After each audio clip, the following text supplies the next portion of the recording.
en nuestra radio, es colega, es docente, es investigador también, y nos ha ayudado a mirar desde el conflicto que terminó convirtiéndose en un genocidio palestino en Gaza, hasta también podemos decir, y era un poco la intención al principio ayer, este alineamiento de la Argentina a las políticas de Donald Trump. Y está en línea. Jorge, muy buenas tardes, ¿cómo estás? Miguel Riquelme, Alicia Rivas, te saludamos desde Misiones. Hola, ¿qué tal? Hola, Miguel. Hola, Alicia, ¿qué tal? Muy buenas tardes. Gracias por atendernos. Nos quedaba la pregunta de ayer, que todavía estaba como muy fresquito, esa imagen de la comitiva de Milei enfrentado a Donald Trump y parte de su gabinete, en eso que parecía ser como una conferencia de prensa o una encerrona. O una encerrona. ¿Qué te queda de esa imagen como para contar un poco? No, en principio la sensación de un presidente absolutamente carente de integridad, entregado, casi, voy a decir una palabra no muy académica, un cipayo contento y alegre por ser avalado por la persona a quien admira, desconociendo los atributos que supone ser el primer mandatario de un país independiente. Y ahí aparece, se me ocurre otra cosa, que es la cuestión de la relación con Bennett, ¿no? Que es nuestro ministro de Economía, básicamente. Sí, yo lo que creo es que se combinan varios factores, ¿no? Pero dos de los más importantes son, primero, esta desatada nueva guerra fría que plantea Estados Unidos contra China, y en ese marco querer destruir los puentes de cooperación de Beijing con toda América Latina, ¿no? Y eso se ve también en Venezuela, ¿no? Con las acciones que está desarrollando Estados Unidos en el Caribe. Y otro elemento clave es el hecho de que elecciones próximamente en Chile, en Brasil, y que Estados Unidos pretende evitar que una mala imagen del gran socio en el continente que es Milei para Trump. La realidad es que esa imagen patética del presidente argentino ha impactado sin duda hasta el día de hoy en Chile, llevándole malas noticias a los candidatos de la derecha, y lo ha hecho también en las últimas elecciones en la República Oriental del Uruguay, que ha motivado el mal desempeño de Milei, que una gran parte del electorado se vuelque hacia el Frente Amplio. Pensaba un poco, ya que mencionás Venezuela, porque pareciera la cara de una misma moneda, ¿no? Por un lado, o lo interviene Estados Unidos de la forma que interviene con el gobierno, a través del gobierno argentino, o está dispuesto a desplegar las armas sobre el territorio venezolano, como está amenazando, y de hecho ha habido ya ahí hechos muy concretos, ¿no? Sí, incluso amenazar, se ha trascendido a partir de una nota del New York Times el aval brindado por el presidente de los Estados Unidos para actividades irregulares de índole de espionaje y militares de la CIA dentro de nuestro continente. Es una avanzada, insisto, en términos de chantaje económico-financiero para nuestro país, en términos belicistas y de injerencistas directo en Venezuela, pero lo es también en términos de una guerra comercial con la cual pretende limitar los vínculos específicos de América Latina con los BRICS, indudablemente, y con China en términos específicos. ¿Cómo ves hacia adentro la situación del propio Trump en su país? Porque convengamos que las promesas hechas no se están cumpliendo en torno del trabajo, en torno de las mejoras de la economía, en torno del regreso de empresas en el exterior. ¿Cuánto plazo el propio Trump tiene hacia adentro? Es muy difícil contestar. Sí hay resistencia respecto a las redadas antiinmigratorias lideradas por el ICE, y la respuesta de Trump respecto a la militarización y el despliegue de marines y de integrantes de la Guardia Nacional en el territorio, sobre todo en Chicago, en Oregon y en Los Ángeles. Esta esta medida dispuesta por el presidente de Estados Unidos muestra en términos de una violencia doméstica similar a lo que sucedió en América Latina con la doctrina de la seguridad nacional, ¿no? En términos de una ocupación del propio territorio. La realidad es que todavía Trump está cursando su primer año. En Estados Unidos dicen que la verdad de un presidente se ve en los últimos 2 años cuando está en la etapa, se dice, de pato rengo, y ahí debe de alguna manera administrar mejor la opinión pública, enemistándose en forma permanente con los medios de comunicación y su brutalidad, digamos, genérica, hacen de que, y el endeudamiento y la inflación que están teniendo, etcétera, como que no tiene un buen pronóstico de corto plazo el propio Trump. Sin embargo, utiliza un mecanismo ya bastante estudiado, sembrar el cerco se llama en su traducción al castellano, de todos los días lanzar una ofensiva mediática. Hoy lo ha hecho con el diálogo con Trump, la semana pasada, ayer con Argentina, la semana pasada con Gaza, cuestión de inmovilizar no solamente la opinión pública, sino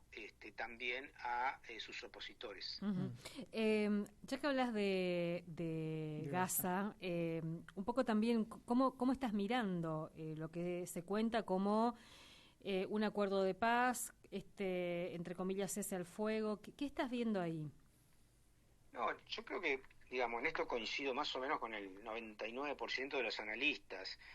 Por un lado, una alegría respecto a que población civil no siga siendo bombardeada diariamente en Gaza, de que haya una tregua que se permita el ingreso de ayuda humanitaria para esas 2 millones de personas, pero por otro lado, en términos más estructurales, de mediano plazo, bastante escepticismo acerca de la capacidad o el real interés de Trump, que es el socio de Netanyahu, para cumplir con los 20 puntos que se comprometió, donde incluso aparece la consolidación de un Estado independiente Palestina.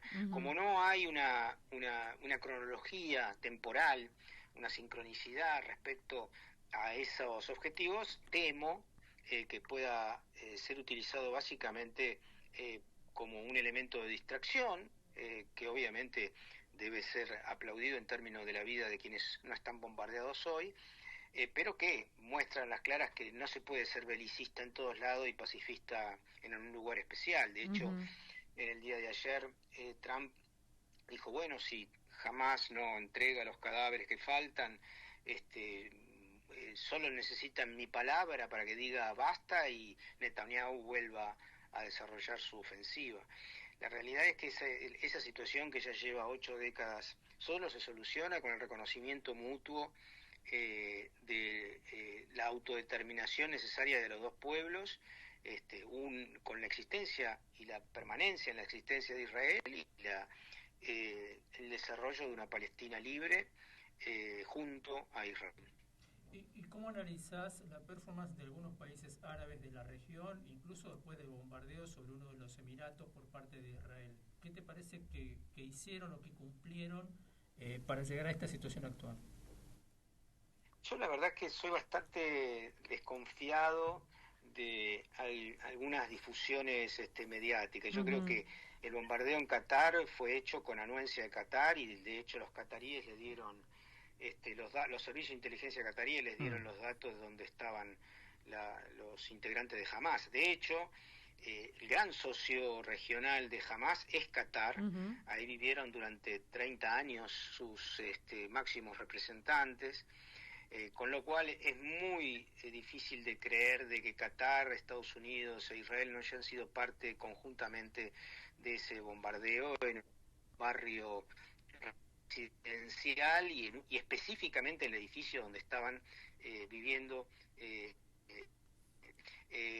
Y de hecho Qatar ha sido el país, más allá de que su jefe de Estado es un gran amigo de Mauricio Macri y ha comprado tierras acá en el sur de nuestro país, más allá de ello ha sido el mediador en la recepción de los dineros de Hamas enviados por el primer ministro Benjamín Netanyahu durante 3 décadas para destruir los vínculos internos dentro de los palestinos. Jorge, por último, y hacia adentro de Israel, ¿qué se puede ver desde acá también, más allá de lo que cuentan también algunos medios? ¿Qué sabes vos de lo que está pasando hacia adentro de Israel en relación a Netanyahu? Sí, dijiste bien, ¿no? Me parece, Alicia, que esto es una buena puntualización respecto a lo que se sabe de acá y cómo se manipula mucha información. Israel está partido totalmente, ha habido manifestaciones enormes, el partido del 30% de los votos, no lo tuvo nunca, digamos, la última elección sacó el 30% de los votos, ha logrado conformar gobierno gracias a unos 5 partidos más, 2 de ellos son absolutamente fascistas, digamos, de los partidos pequeños, uno que se llama Nueva Esperanza y otro el partido caanista, que son los partidos básicamente de los colonos.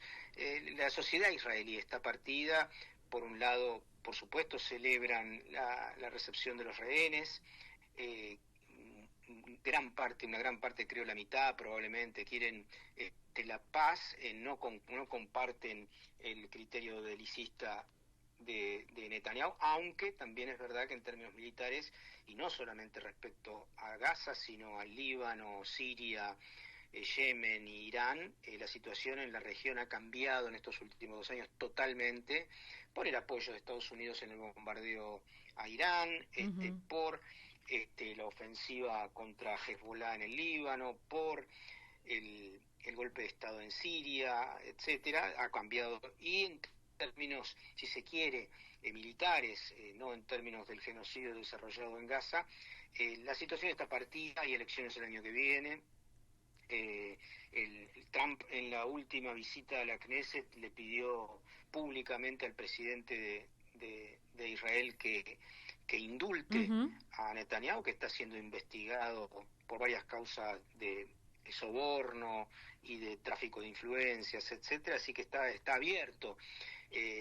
Un gobierno de coalición nacional, que es probablemente lo que se espera que suceda, implica que los colonos tengan menos poder, es decir, que los colonos se vayan del gobierno en la medida de que continúe la tregua y que sectores más moderados, incluso de la socialdemocracia, si se quiere, logren sumarse a la hoja de ruta para la configuración de un necesario y futuro Estado palestino con fronteras seguras al lado de Israel.